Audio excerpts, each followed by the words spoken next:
What we decided to do to solve all these problems, and so we could actually measure, is the new platform better than the other, we decided to create a secret company. We called it BillSpring, and that is where we built the new FreshBooks. And we built it up over about 18 months. And we actually competed with FreshBooks and everybody else in the market for customers. And then one day somebody called us up and they called FreshBooks and they said, hey, I'd like to cancel my account. And we said, great, I've just helped you with that. Do you mind telling us why? And they said, well, I'm moving to BillSpring. And that was a time when we knew we were really onto something.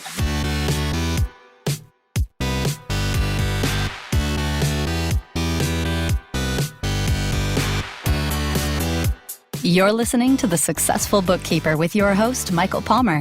Listen each week as inspiring guests share their secrets of success to help you increase your confidence, work smarter, and build a business you love. This episode of The Successful Bookkeeper is brought to you by PureBookkeeping.com, the proven system to grow your bookkeeping business.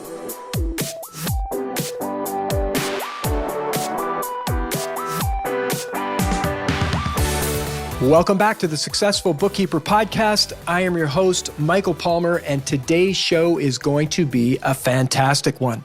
Our guest is the co-founder and CEO of FreshBooks, the world's #1 cloud accounting software for self-employed professionals.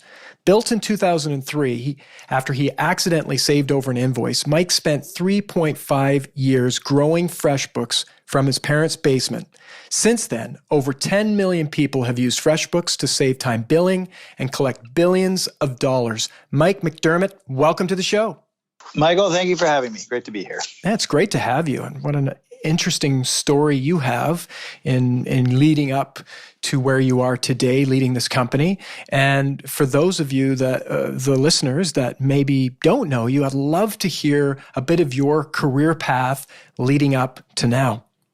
Yeah, happy to oblige. So my story goes something like this. I was studying business at university when in fourth year I left the program and I started two businesses. One of them was an events business that I had to, I chose to start building websites to market it, and I taught myself how to build those. And then the caterer for that event needed a website, and so then I had a customer, and I ended up building a small design firm that specialized in internet marketing. So we would help small business owners get a web presence, but not just a web presence, one that would bring them new customers. And so we had lots of customers in real estate and in travel, because those were industries that really understood customer acquisition, were early to doing things online. Fast forward a little bit, and I was preparing an invoice for a client one day, and I was using Word and Excel to do that, despite having studied, accounting in business school. And I saved over that invoice and said, there's got to be a better way to do it. I did not want to use the accounting software available on the market, and I think this is an important point. Maybe hard for accountants and bookkeepers to understand, but with the exception of FreshBooks, opinion mine, all accounting software is built for accountants. The majority of the market are owners. There are many more owners out there than there are bookkeepers and accountants. And those owners don't have the same understanding of debits and credits and, P&Ls and balance sheets. And so what we did very successfully at FreshBooks was built it for myself, but built it with the owner mindset in mind. So the product was incredibly easy to use and self-explanatory. And it would enable and empower somebody who is getting going to just get going and not have to take on the burden of learning a discipline of accounting that you can go to school for, years and years to learn about. That whole knowledge, that domain knowledge, wasn't and isn't nearly as important as accurately capturing your transactions. We focused on invoices and expenses, right? And time entries and some other things. That was the thesis. It's proved us very well. May not be aware, and I suspect none of your readers are. We're #2 in America for small business accounting software by revenue. So we've actually built a business of considerable scale. Only Intuit has more revenue than us. And, we should probably be more proud and trumpet that fact a little more than we have. But that's a big deal in my book. So we've had great success with our approach. We have a growing number of bookkeepers and accountants that recommend us, and we purport to be ridiculously easy to use invoicing and accounting software. that is available on mobile and in the cloud. And I like to say, if you invoice, you need FreshBooks. And what that's trying to say in so many words is that we built our platform for owners, but not even all owners. We built it for folks who are not restaurants, are not retail, and are primarily sort of service or invoice based in some way. They have billing processes that they need help with, and that's the prime in our offering. Hey, we're going to help you with your client billing, and we'll give you some accounting in the back, as opposed to starting out with accounting, which owners don't really understand, and then saying, hey, you have these other modules you need and considerations that you have. So that's all that. Maybe just to be a little long-winded for this audience as well, so if you haven't checked us out in a while, late in 2018, so just a couple months ago, we had rebuilt our software, but we released a series of double ledger accounting capabilities that we didn't have before. We got to number 2 in America without a GL, without a balance sheet, without a chart of accounts. In Q4 of last year, we made those available, and we're continuing to build them out. So people are able to scale longer with us. I think people thought previously, hey, FreshBooks, the typical customer's, like very small and has no employees. First of all, that's not true. And second of all, it will be increasingly less true now that we can help people scale their back office. Wow, that's exciting. I'm sure you're probably very, very accurate in that many of our listeners wouldn't know that. And what have you seen since releasing that? Well, we've had a lot of owners who are, pleased to be able to stay with us, because, I'll tell you this as well, and I'll tell it with humility. And by the way, I think people are familiar with things, but there's an interesting dynamic with some of our customers, and where they'll often desperately want to stay with FreshBooks, and they'll have, accountant or somebody else who wants them to move to another tool they're more familiar with or something like this. And so this is, a lot of the owners were like, great, now I can stay because, they said I needed, this thing that you now have, right? And so that's great. And most professionals, hey, if, the GL's there and I can use it, I'm happy to work with what the client has, but we didn't even offer it before. So I think, been a lot of success since, and we look forward to more. That's awesome.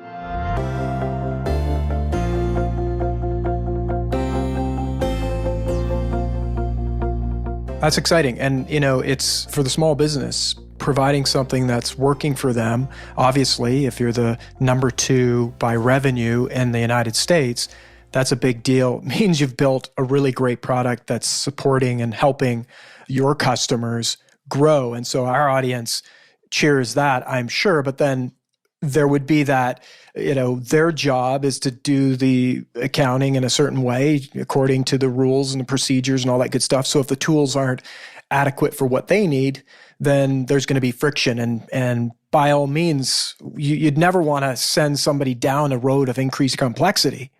You'd want to keeping it simple so that they can focus on growing their business, right? Which is what you do. So now you've got both ends.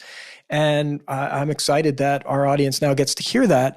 And you made changes because accountants and bookkeepers were likely saying, hey, we need a general ledger. We need some additional functionality here where you need to switch to a different platform.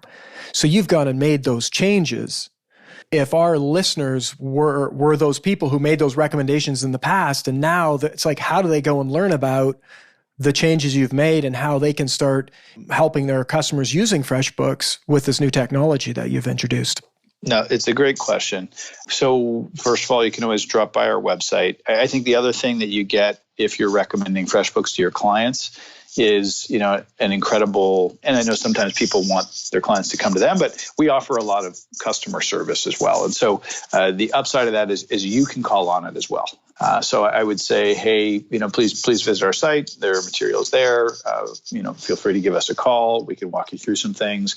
We're continuing to build out the capabilities, so we don't see it as a job that's done. It's a job that continues. And I think through those things, those are probably the best paths. Beautiful. You could also shoot me a note at mike@freshbooks.com, and I'll get you connected with somebody internally if that's interesting to you. Yeah, great. Well, this podcast and our company, Pure Bookkeeping, we're software agnostic in that we don't say one software is better than the other. We say what's the best for the application you need, and let's help people use the technology that's going to best serve their clients, which is the small business owner. And so that's why I'm excited, was excited to have you on the show, because I know a lot of small business owners use your product. I used to use your product. And also you've made a whole bunch of you've got a whole bunch of other things that have happened in the history of FreshBooks, and not that long ago, that I'd love to have you share that story. I think it's an interesting business story, this whole concept of BillSpring, building a competitor compete with you so that you could actually take your company to a whole different level of world class. Thank you. I guess that's the punchline. So yeah, let me tell the story and let people know what we did and why. I think that makes it more sensical. And so we started the business, sort of over 15 years ago. And it's my opinion that in technology, if you get 10 years out of a platform, you're doing pretty well. In our case, we got to about the 10-year mark, and we had some challenges. And when I looked in the future, I said, hey, we may have challenges that we can rework the software in parts that are not visible to customers, but we felt quite stuck from the customer facing side.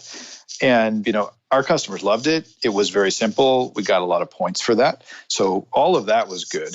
But as I looked in the future, and, when we started out, smartphones didn't exist. I think user experience and what customers have come to expect, the simplicity, the ease of use, it's changed a lot. And when we looked in the future, I said to myself, do I really think we're going to have the market leading product in our current set of design constraints? And the answer was no. And because of the way our software is architected, that meant changing, a variety of things. And so we ended up rebuilding our software. Once we decided to do that, so, hey, we're going to build this new thing. We're going to build it because we're long-term greedy, and it's going to be painful in the near term, but it's going to be beneficial in the long run. The question became, well, how do we build a new version of our product and de-risk some major concerns? Often, writing software, if you've had a great success with your first offering, odds are if you try and recreate that success, your customers will deem it a failure for a variety of reasons. It's like, I like the analogy of a band. People understand this in a band. You put out a first album and you love it, right? And then the second album comes out and they call it the sophomore jinx. It's terrible. And you're like ashamed of yourself for liking the band in the first place because the second album was so much worse than the first. So software could be like that. I think any creative endeavor can be like that. And I wanted to find a way to de-risk that. I also wanted to find a way to work on this where our competition wasn't watching, because believe it or not, we're number 2 in America. So there are people who wake up every day and their job is to follow me around the internet and other places and make sure they know what I'm saying and doing all the time. And so under close scrutiny, I wanted to get as much time and space away from that light as we could. And then, finally, really wanted to ensure the team could innovate and take risks. And, if you're running under your existing brand, people can watch you. The risks you take are going to be muted because you're afraid of tarnishing the brand, even though it's an experimental kind of petri dish. And you want to verify that people actually like the new product better. That gets hard to do just working without data, just building in a corner. And so what we decided to do to solve all these problems, and so we could actually measure, is the new platform better than the other? We decided to create a secret company. We called it BillSpring. And that is where we built the new FreshBooks. And we built it up over about 18 months. And we actually competed with FreshBooks and everybody else in the market for customers. And then one day somebody called us up and they called us FreshBooks and they said, hey, I'd like to cancel my account. And we said, great, I've just helped you with that. Do you mind telling us why? And they said, well, I'm moving to BillSpring. And that was a time when we knew we were really onto something. The whole company at FreshBooks kept this a secret for, really the better part of 2 years. And so we were kind of working in this sort of stealth mode with this new offering in market and learning every day. And it was really quite a journey. And so we launched that in late 2016, and then we rolled out the new accounting capabilities in late 2018. And those will be ongoing for years and years as we continue to better serve people.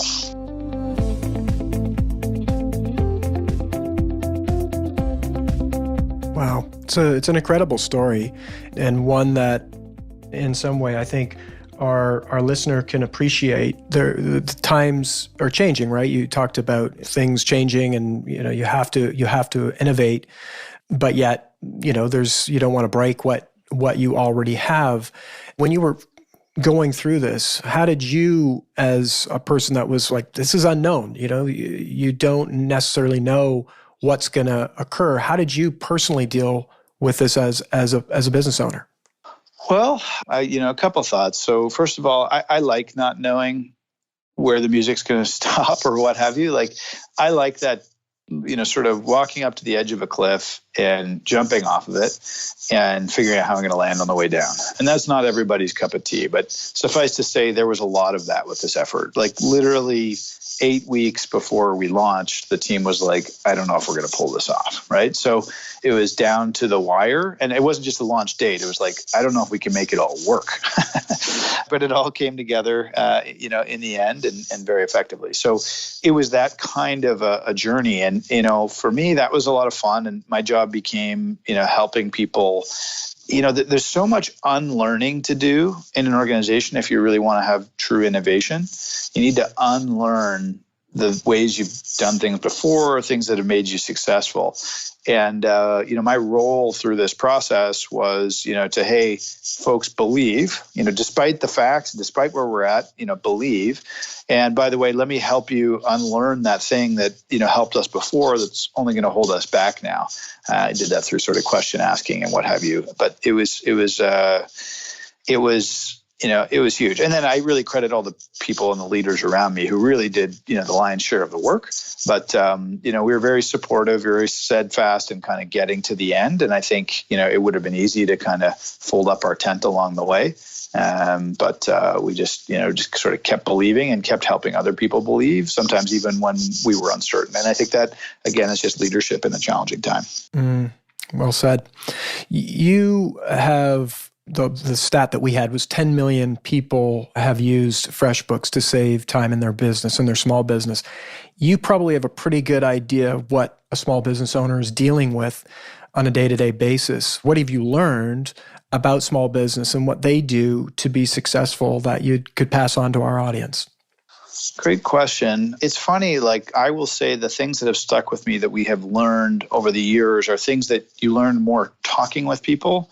Like, the data is there, but the data tells you that, hey, people who do a good job of collecting their invoices in a reasonable time are generally more successful than those who do not. Right? It's like, like a lot of what you get out of it is like, things you already knew. But when you go out and meet people, the things I see our customers learning are things like, hey, how to price their services differently, how to benefit from, instead of having to hire a full-time person, benefiting from people who work, on contract, so we can kind of de-risk that. Maybe we ultimately hire them, or maybe we make a working arrangement where, it's kind of like fractional employment in some way, or, just contracting by another name. And I think these new working models and, the ability to educate yourself online. These are all kind of the new dynamics of owners these days, I would say. Very interesting. And I think that's an area to explore, our listener can explore. What about mistakes that you see people making in their businesses? Does that show up? Yeah, one of the hardest things, and I think I'm relatively less burdened by this, but it's a hard thing. It's a mindset thing.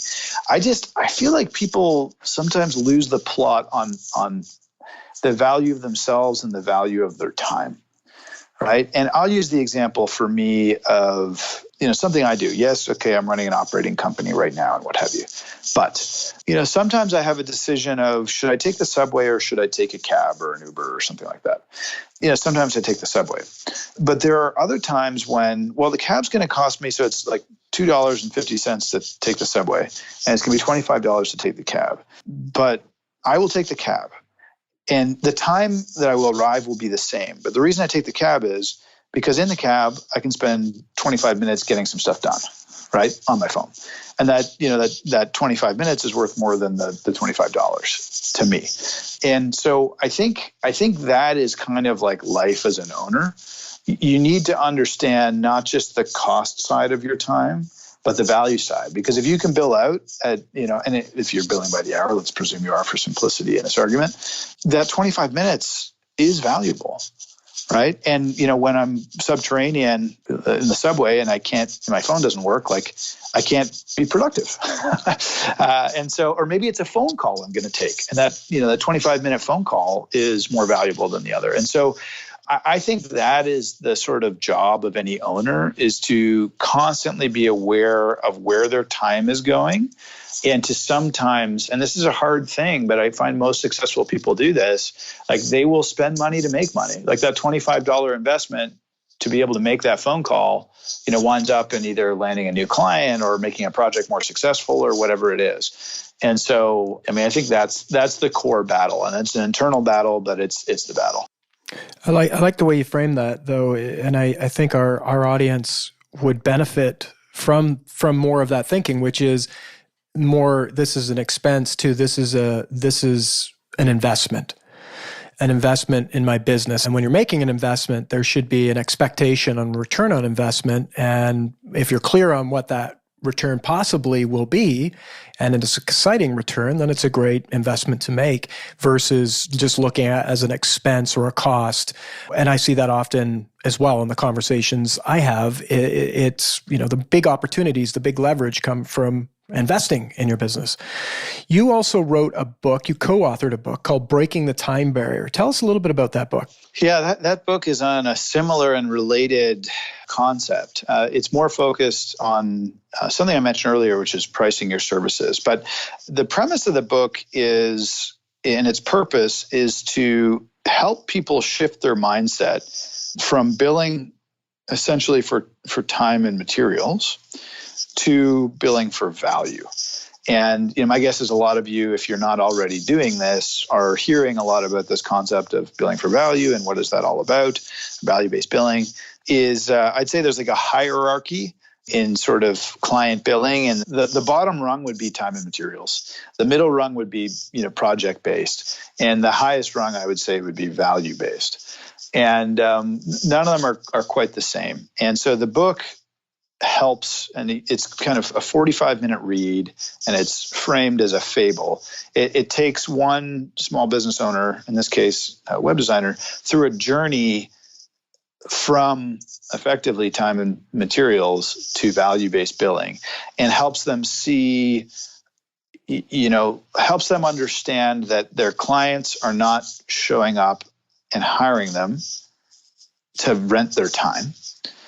They are hiring them to solve problems.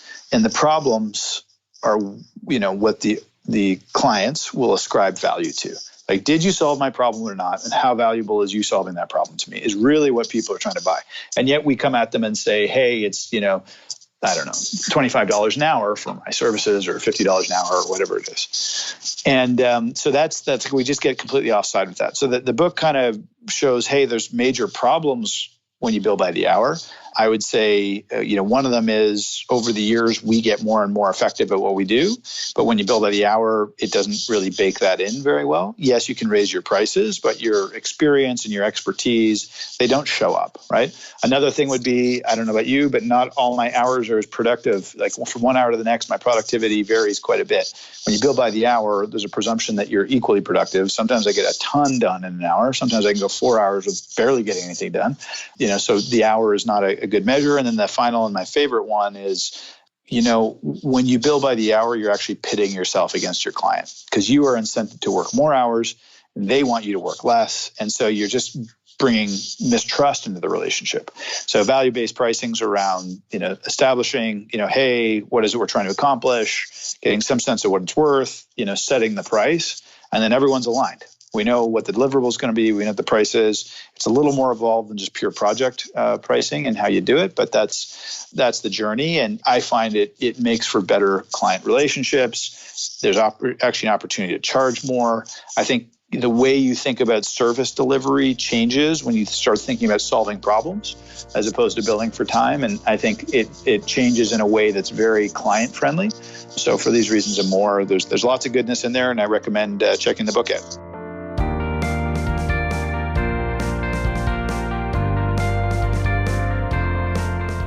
I love it. I love it. And not only do I think it's an excellent read for our listener, but my goodness, what a great gift for the many clients our listeners have, right? I mean, helping people break through in terms of how they price their services and identify their value to their customers. I mean, it just ends. It's a story that ends a lot better.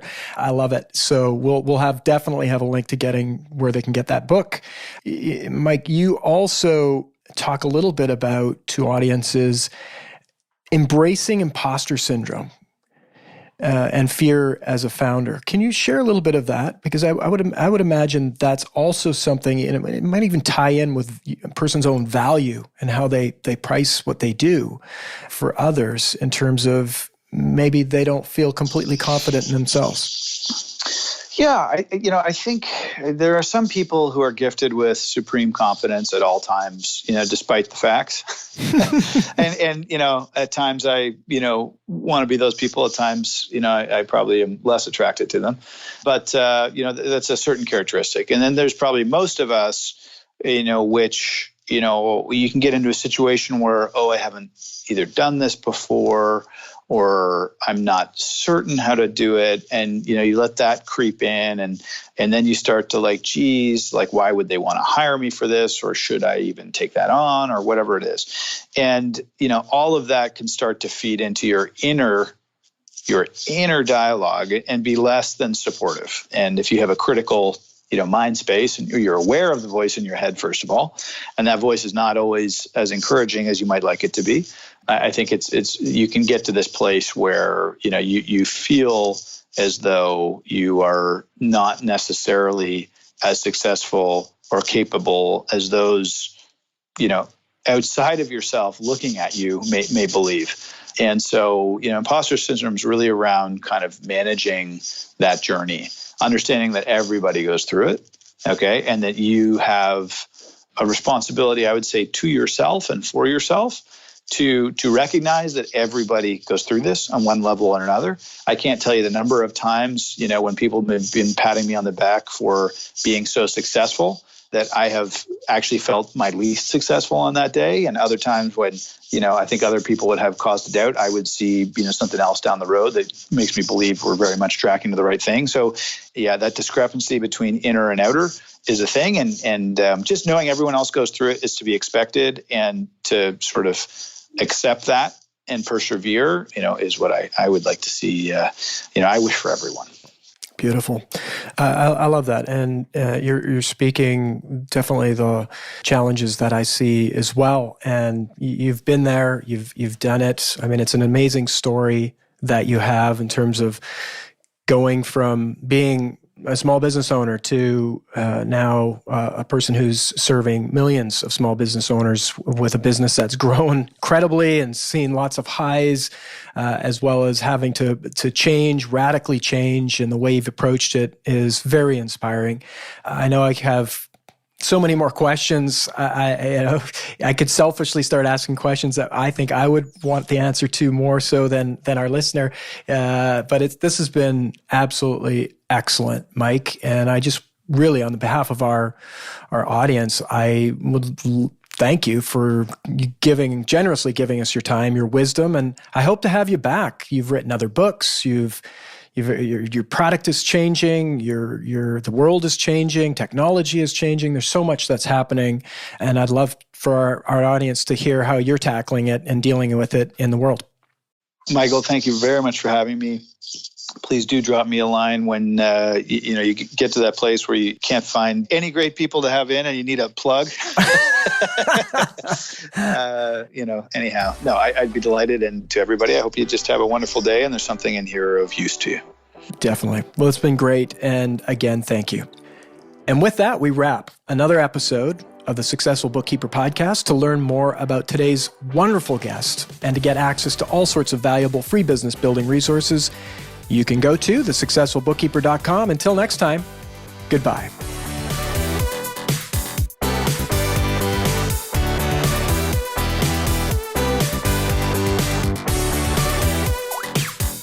You've been listening to The Successful Bookkeeper with Michael Palmer. For more information and to download the resources mentioned in this episode, please visit us at thesuccessfulbookkeeper.com. Thank you for listening.